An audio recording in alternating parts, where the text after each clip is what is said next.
다사다난했던 수많은 일들이 있고 예상하지 못했던 시간들이 이제 지나가며 2025년이라는 한 해를 이제 마감해 가고 있습니다.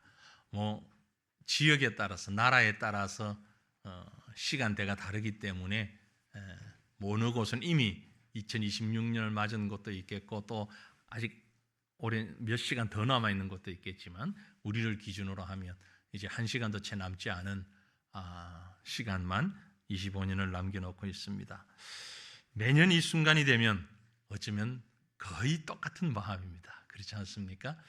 오늘 우리 송구영신 예배 이렇게 뵈니까 다른 해 송구영신 예배보다는 조금 적은 우리 성도들이 모인 것 같다. 아마 날씨가 갑자기 더 추워져서 더 그런가 하는 생각도 들지만 그러나 숫자가 문제가 아니라 우리 가운데 모인 모임 속에서 한 해를 보내는 경건함과 또 새로운 한 해를 맞는 그런 기대감은 동일할 거라고 생각이 됩니다. 똑같은 생각이 잠깁니다. 여러분 지난 한 해 어떠셨습니까?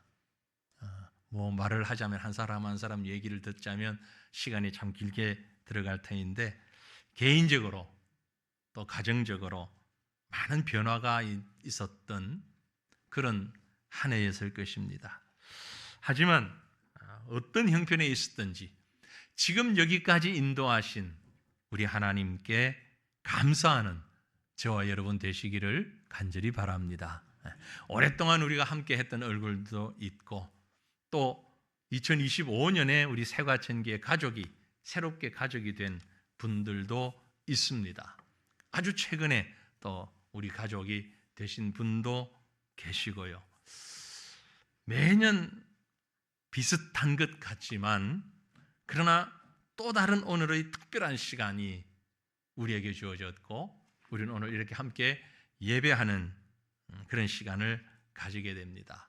이것이 기쁨이고 이것이 축복인 줄로 압니다. 늘 이때가 되면 매년 이때가 되면 참 불쌍한 사람들이 생각나죠. 종소리 듣느라고 저 복잡한 데 나가 있는 사람들, 또 이 추운데 그 해맞이 한다고 저 멀리 가는 사람들, 왜 그럴까? 왜 그럴까요? 왜 그럴까요? 아주 간단합니다. 새과천교회를 몰라서 그렇습니다. 새과천교회를 알면 우리 예배드리는 이 기쁨을 알면 종소리 들으러 나가지 않을 텐데 그 긴 거리를 가지 않을 텐데 그렇죠? 여러분 참 많은 일들이 우리에게 있었습니다. 2025년 개개인 얘기할 수 없고 전 세계적으로 우리나라의 얘기를 하면 또 조금 오해할 여지도 있어서 전 세계적으로 금년에 있었던 큰 일들이 무엇이 있을까 한번 찾아봤어요. 2025년에 세계 10대 뉴스 꼭 이런 것도 해야 재미있잖아요. 10대 뉴스 찾아보니까 첫 번째가 의외로 돌아온 트럼프 돌아온 트럼프 미국 우선주의 국제 질서를 흔드는 그게 1번 뉴스로 나왔고요. 또 미중 글로벌 패권 경쟁 여러 가지가 있는데 그 중에 하나가 또 일본에 가까운 일본의 여성 총리 첫 여성 총리 취임 또 보니까 6.25 전쟁보다 더 길어진 우크라이나 러시아 전쟁 이게 우리 6.25 전쟁보다 더 지금 길어져 버렸답니다. 시간이 일상생활 속에 파고들어온 AI 이것도 10대 뉴스 속에 들어가 있고요.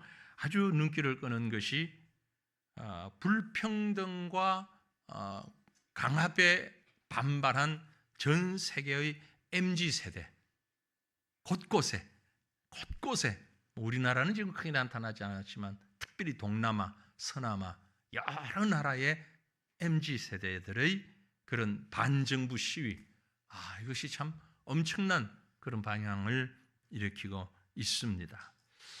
이렇게 복잡한 현실 속에서 또 우리는 새로운 시간을 맞으면서 하나님의 말씀에 귀를 기울입니다. 좀 전에 우리가 읽었던 고린도전서라는 말씀은 우리 수시로 제가 말씀을 드립니다만 고린도 교회의 특징이 있잖아요. 어떤 특징입니까? 아주 세상적이고 변화와 죄악과 위험이 가득한 도시 그것이 고린도라는 교회의 도시라는 특징이거든요. 성경에 여러 도시들이 나옵니다. 뭐 로마도 나오고 고린도도 나오고 갈라디아도 나오고 빌립보도 나오고 많이 나오는데 뭐 비슷했겠지만 특별히 고린도라고 하는 도시는 우상과 정치적인 또 물질적인 이런 아주 복합적인 요소들로 인하여서 힘들고 어렵고 변화무쌍한 그런 도시의 대표적인, 그래서 그 시대 사람들이 고린도를 선망하면서도 고린도 사람 그러면 좀 수준을 낮게 보는, 저 참 질이 좀 낮은 사람들, 그러면서도 또 고린도에 가기를 원하는 아주 아이러니한 그런 상태가 고린도라고 하는 도시였고, 그 고린도에 세워진 교회를 향한 말씀이라는 생각입니다. 이 말씀을 생각할 때 우리에게 참 많이 와닿습니다. 왜냐하면 지금 우리 사회는 참 급변하는, 아주 빨리빨리 변하는, 그리고 다양한 이런 현실을 우리가 살고 있잖아요.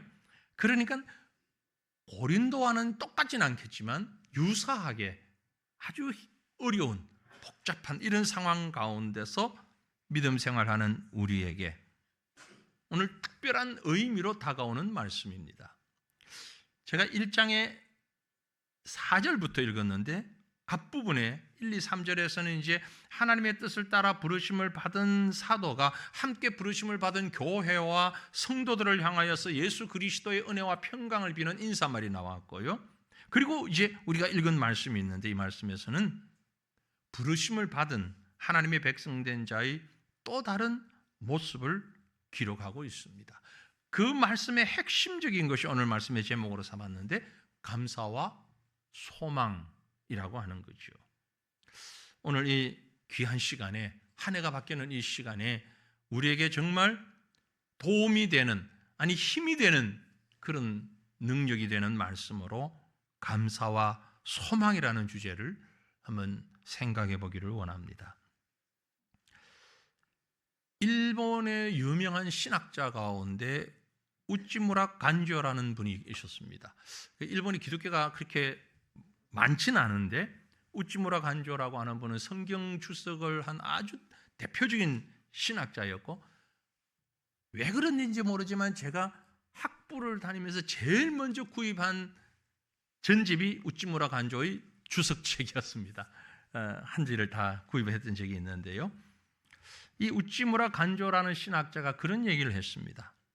하나님은 저주를 하지 않으시지만 만약 하나님에게 저주가 있다면 그게 뭘까? 세 가지다.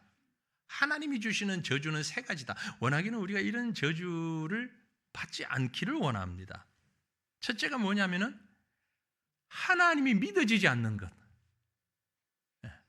아무리 믿으려고 해도, 아무리 전해도 하나님이 믿어지지 않는다면 그 사람은 정말 저주받은 사람이다.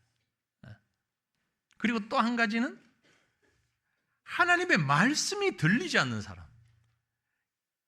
귀로는 듣는데 마음으로 말씀이 안 들린다는 거죠. 아무리 말씀을 얘기해도 소귀의 경일기라 그러나요? 지나가는 사운드로만 들려지는 사람. 그리고 세 번째는 감사하는 마음이 아무래도 안 생기는 사람. 감사가 안 생긴 사람. 신앙이 안 생기고 말씀이 정착하지 들리질 않고 감사가 도저히 안 생기는 사람. 저주받은 사람이다. 물론 그의 말이 절대적인 건 아닙니다. 한 신학자이고 한 사람의 정리에 불과하지만 그 말은 매우 절대적이지는 않지만 아주 중요한 부분을 얘기하고 있다라고 생각됩니다. 그 중에 특별히 감사가 얼마나 소중한가. 우리 가운데요, 혹시 그런 분은 없기를 바랍니다. 습관적으로 감사를 거부하는 분들 혹 있습니까?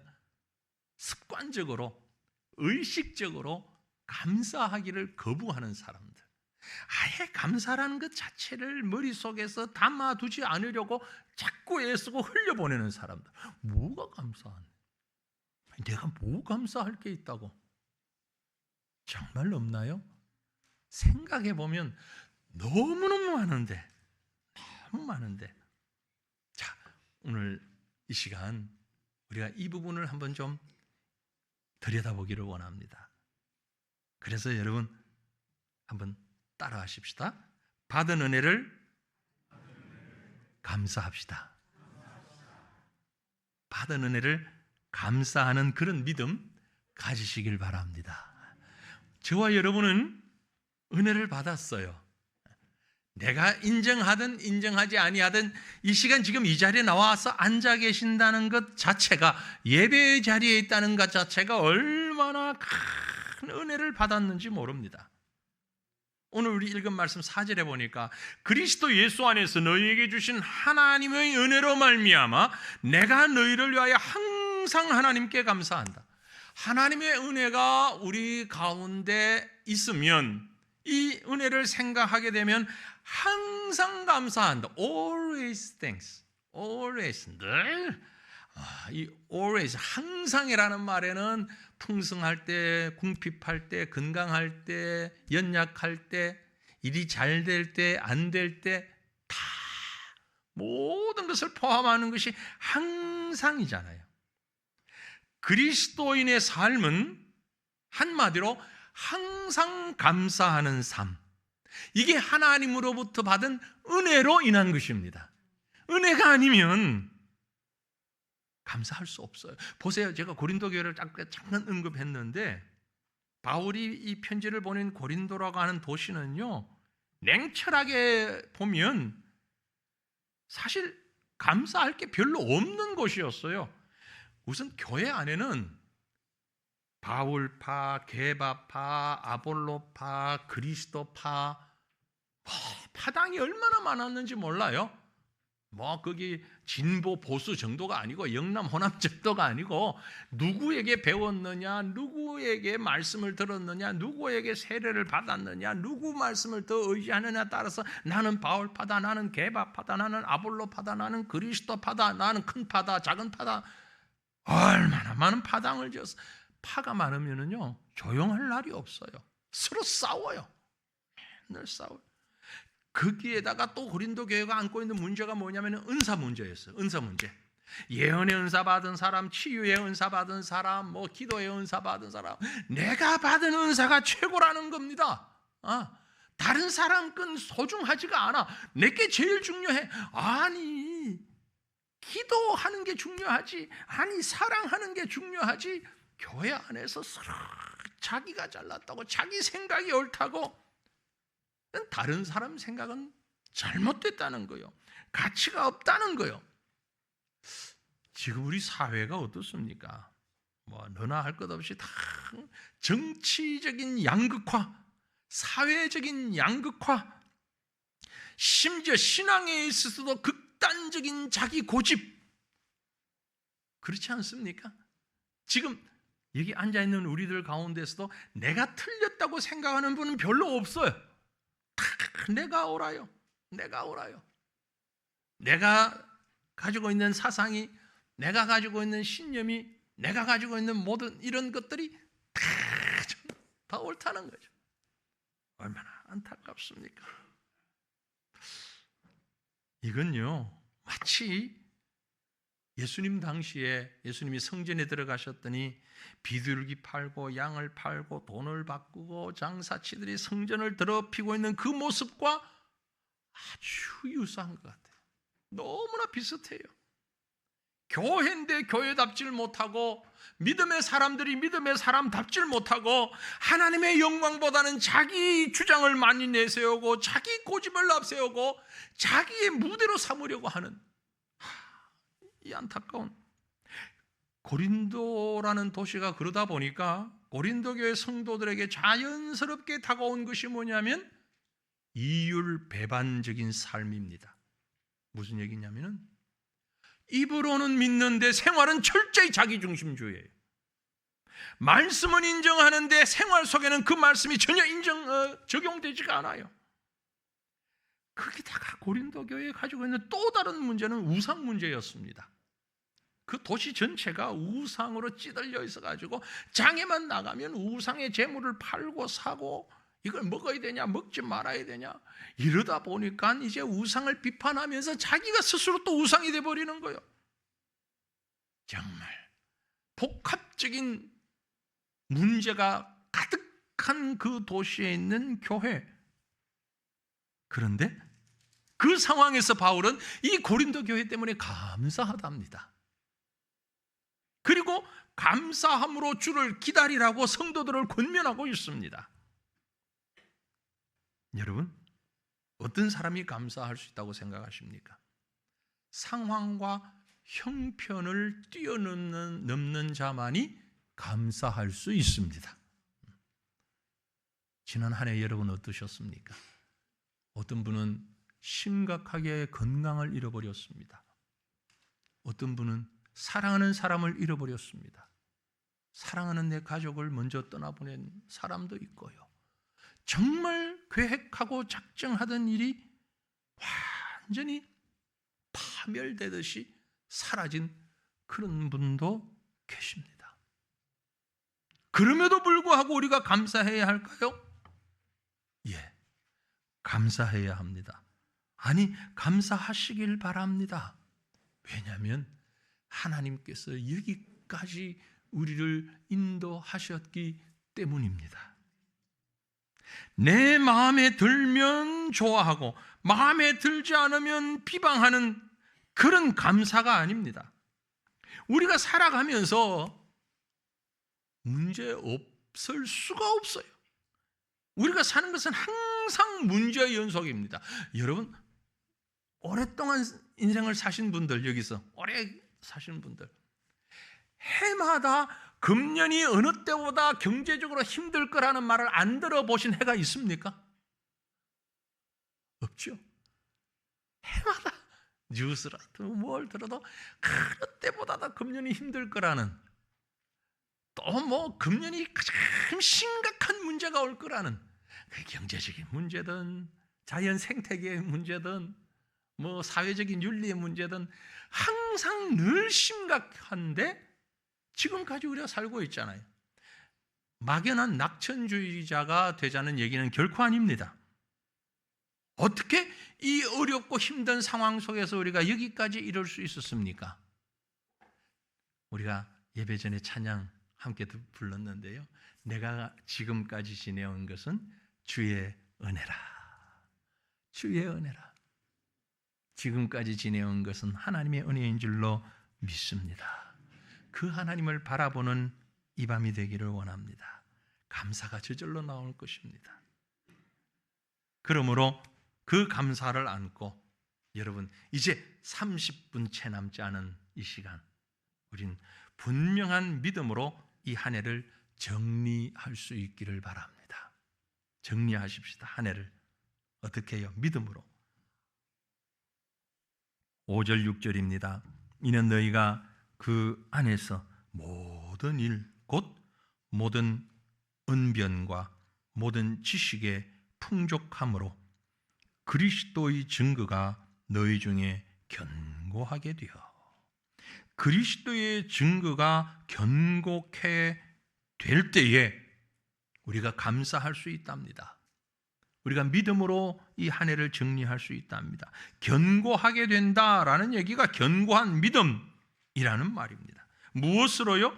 모든 일, 곧 모든 언변과, 이 언변이라는 말은 원어의 뜻을 풀어보면 전파된 진리, 이미 우리에게 증거되어진 진리, 즉 복음의 진리를 얘기합니다. 복음의 지식을 말하는 거예요.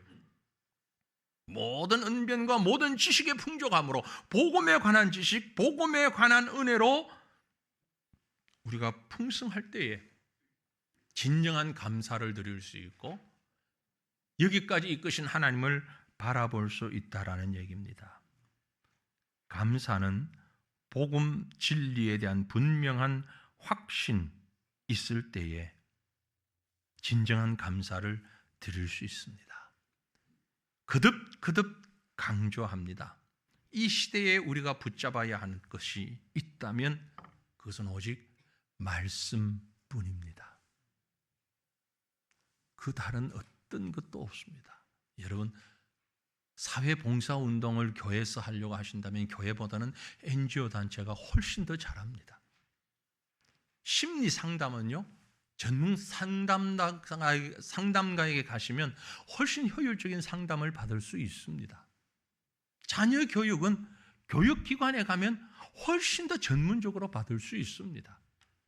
그럼 이곳은 뭐 하는 곳입니까? 말씀으로 무장하는 곳입니다. 말씀으로 우리의 정체성을 확립하는 것입니다. 이 말씀이 서 있지 않으면 이 시대에 우리는 흔들리는 배 위에 서 있는 아주 위태로운 자와 마찬가지일 것입니다. 말씀을 읽고 말씀을 듣고 말씀을 깨닫고, 이것이 오늘 이 말씀에 있는 것처럼 모든 언변과 모든 지식에 풍족하다는 얘기입니다. 하나님의 말씀, 복음의 말씀에 풍족할 때에 우리의 믿음이 견고하게 세워질 수 있다라는 것을 의미하고 있습니다. 우리 교회가 집중하고 있는 선교지 방글라데시 지금 상황이 아주 막 되게 시끄럽거든요. 요 며칠 사이에 아주 학생운동 주도했던 사람이 피살당하고, 거기다가 최초의 여성 총리를 3번 했던 칼레다 지아라고 하는 총리가 어제 아침 6시에 세상을 떠났어요. 그래서 오늘 하루 종일 그 장례식 하는 장면을 제가 책상에서 뉴스를 계속 틀어놓고 보고 있었는데, 틀어놓고 보면서 좀 마음에 참, 한 나라의 지도자를 잃은 건 너무 안타까운 일이긴 한데, 조금 우리는 그래도 한 발 물러서 있는 입장이니까 좀 의아한 생각 내지는 좀, 글쎄요, 좀 묘한 생각이 들었어요. 왜냐하면 바로 직전 얼마 전까지만 해도 이 사람에 대해서 욕 엄청 했거든요. 정치적으로 매스컴에서, 물론 이제 그것도 정치적인 여야가 바뀌면서 그렇지만 엄청나게 막 비판하고, 그 아들은 영국 망명 가서 17년 동안 못 돌아오다가 며칠 전에 들어왔어요. 온 나라에서 막 죽일 사람으로 매도를 하더니 오늘 장례식 하는 데는 처음부터 끝까지 완전히 성인도 그런 성인이 없고, 막 위대한 인물한테 최고로 위대하고, 아나운서든 국민들이 하는 얘기가 막 너무 추앙하는 거예요. 그래서 어떻게 사람들이 이렇게 간사하게 바뀔 수가 있나. 뉴스 나오는 패널들이나 뭐 아나운서들이 말을 하는데, 거의 예수님과 맞먹을 만큼 그 사람을 그렇게 띄우더라고요. 이제 어저께 숨진 분을, 그러면서 장례식을 하면서 막 엄청난 인파가 모여가지고 국회의사당 앞에 거기가 지나가면서 하는데, 그걸 보면서 참 이 세상에서는 뭐가 진리가 될까? 뭐가 진리가 되고 뭐가 힘이 될까? 불과 얼마 전에 그렇게 매도당하던 사람이 몇 년 동안에 갑자기 이렇게 바뀌어가지고 이렇게 온 민족의 추앙을 받는 신의 버금갈 만한 이런 대접을 받는 인물이 왜 갑자기 돼버렸나? 그 나라만 그럴까요? 우리는 어떨까요? 저는 그 생각을 했어요. 우리도 마찬가지지 않을까? 우리도. 제가 지금 정치적인 얘기를 하고자 하는 게 아닙니다. 오해하지 마시고요. 사람들이 있는 곳에서는요, 어떤 것도 진리가 없어요. 절대적인 건 없다라는 얘기예요. 오직 하나님의 말씀만이, 그 위에 서는 것만이 우리가 바르게 진리를 찾아갈 수 있는 것입니다. 이게 새로운 시간을 맞이하는 우리의 중심이 되기를 원합니다. 여러분, 예수를 믿는다는 건 뭐예요? 내가 예수를 믿는다는 것은 예수님이 나를 어떻게 힘을 주고 내게 능력을 베풀어 가지고 주셔가지고 내가 뭔가를 위대한 인물이 되도록 나를 만들어 주기를 바라고 예수 믿는 게 전혀 아닙니다. 그렇게 생각하셨다면 이건 크게 오해하신 겁니다. 예수 믿는다는 건요, 내가 예수님 안에 완전히 들어가서 내가 없어지는 걸 말하는 거예요. 여러분, 나 자신의 행복 때문에 예수 믿습니까? 나 자신의 마음 평안 때문에 예수 믿으시나요? 우리 가족의 행복을 위해서 예수 믿는다고 생각하세요? 아니에요. 결국 그런 믿음을 가지고는 환경에 흔들릴 수밖에 없어요. 신앙이 무엇인가를 우리에게 단도직입적으로 설명해 주는 말씀이 있습니다. 아마 많은 분들이 이 말씀을 좋아하시고 암송하실 거예요. 내가 그리스도와 함께 십자가에 못 박혔나니 그런즉 이제는 내가 사는 것이 아니요 내 안에 그리스도께서 사시는 것이다. 이게 신앙입니다.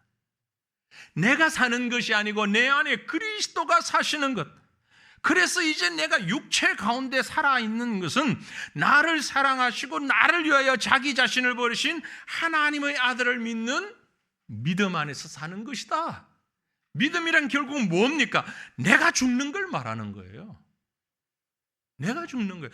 내가 살기 위해서 믿는 게 아니고 내가 죽기 위해서 믿는 거예요.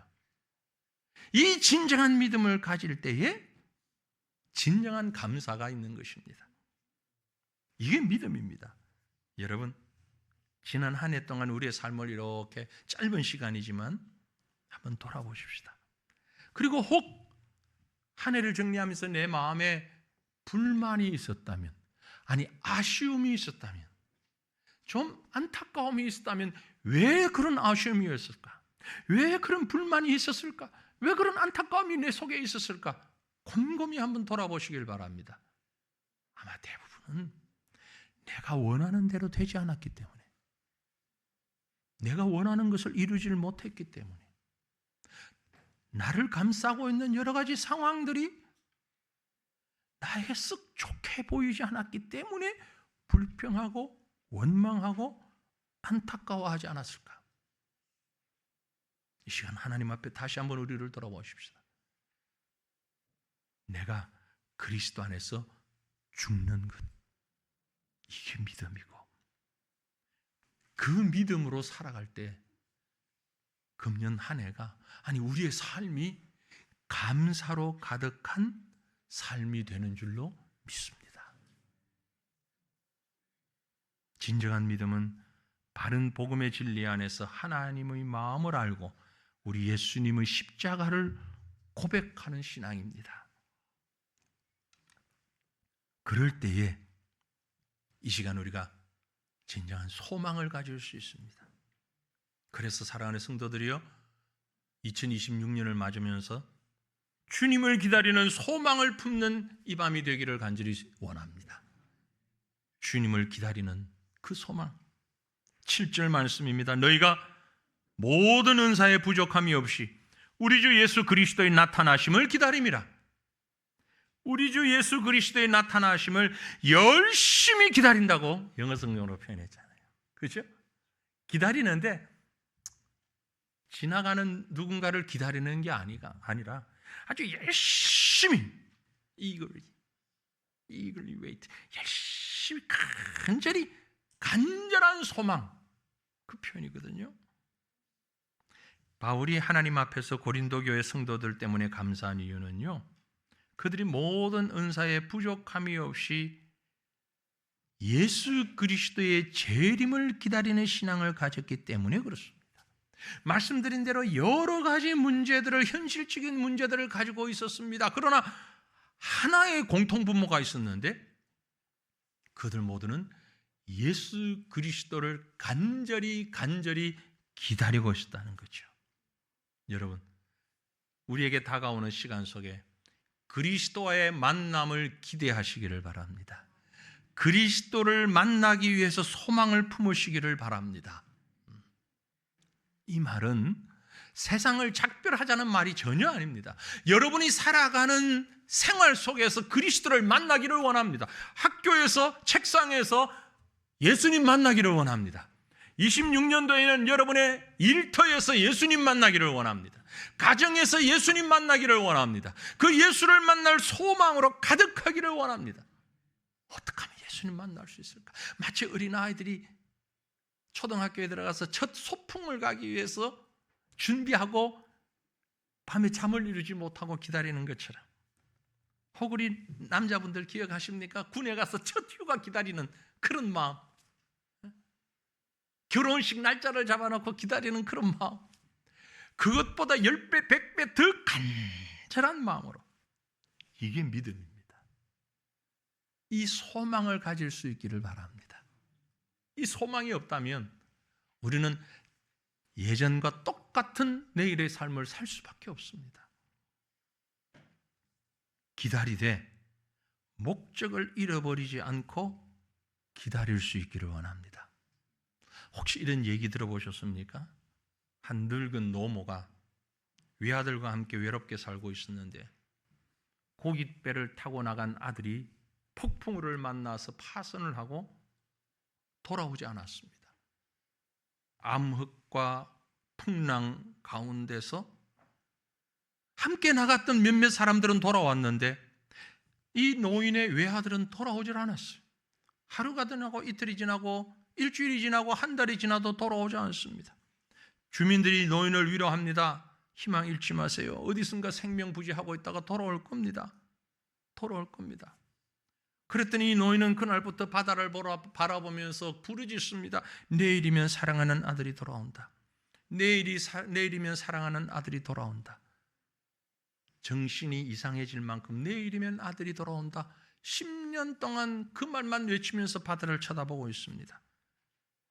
그런데 웬일인지 어떻게 되었는지 정말 아들이 10년 만에 돌아왔습니다. 와서 어머니 제가 돌아왔어요. 그랬더니 이 노인이 하는 말이 내일이면 우리 아들이 돌아와요. 어머니 제가 여기 왔어요. 내일이면 우리 아들이 돌아와요. 노인이 기다린 건 아들이 아니라 내일이었습니다. 토마스 하디라고 하는 사람의 내일이라는 단편 소설의 내용입니다. 오늘날도 단순한 내일 중독증에 빠진 사람들이 있더라는 겁니다. 해가 바뀔 때마다 내일이면, 금년에는, 내년에는, 조금만 더 지나면 그 소망이 내일 중독증. 왜 그렇습니까? 목적을 잃어버린 단순한 기다림이었기 때문에 그렇습니다. 오늘 본문 8절은 이렇게 말씀합니다. 주께서 너희를 우리 주 예수 그리스도의 날에 책망할 것이 없는 자로 끝까지 견고하게 하시리라. 주님과 만나는 날 책망할 것이 없이 기쁜 마음으로 즐거운 마음으로 주님을 대면하는 그날을 우리가 기다리는 것이, 다시 말해서 우리가 영적으로 깨끗하고 순결한 심령으로 주님 만나는 것을 기다리는 것이지 단순한 내일만 기다리는 것은 아니라는 거지요. 그러므로 사랑하는 성도들이여, 예수 그리스도와의 만남을 준비하며 기다리는 저와 여러분이 되기를 바랍니다. 너희 안에 착한 일을 시작하신 이가 그리스도 예수의 날까지 이루실 줄을 우리가 확신하노라. 빌립보 1장에 말씀했습니다.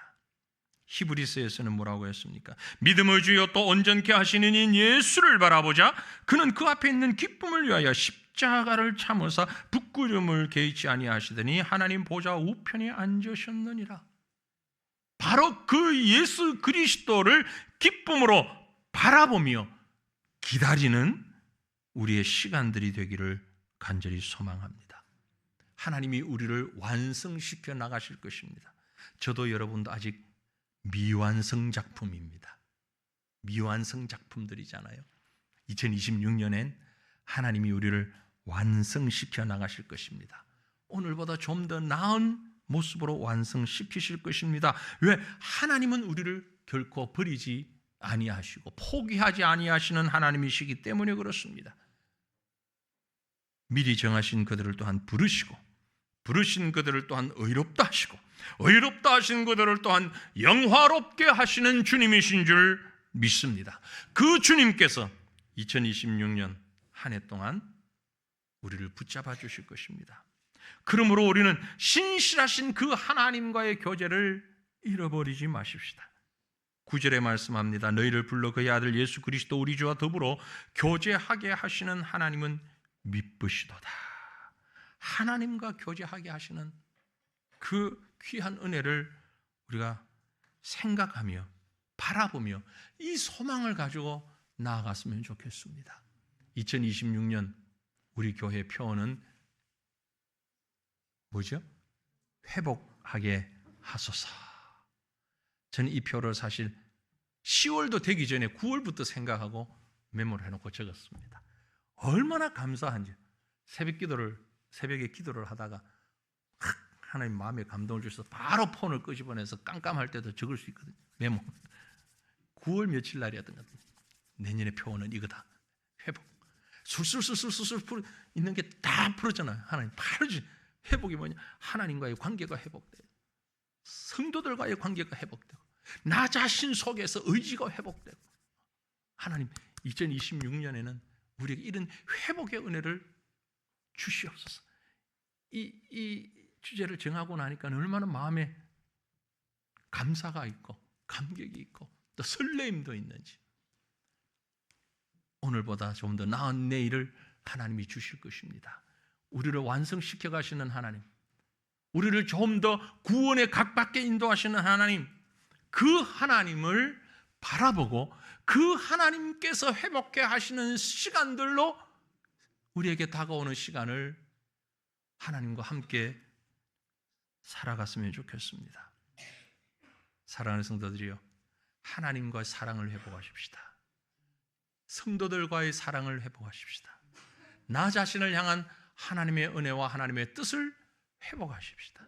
그래서 참으로 감사하고 소망으로 가득한 새로운 2026년을 맞는 저와 여러분이 될 수 있기를 우리 주님의 이름으로 축원합니다. 우리 함께 기도하겠습니다. 먼저 기도하고 우리가 또 말씀 기도 제목을 짚는 시간을 갖겠는데요. 하나님, 지나간 시간들 돌아볼 때에 환경 때문이 아니라 베풀어 주신 은혜와 믿음 안에서 감사하는 우리의 모습이 되게 해주시고 그 감사가 우리를 더 견고하게 만들고 주님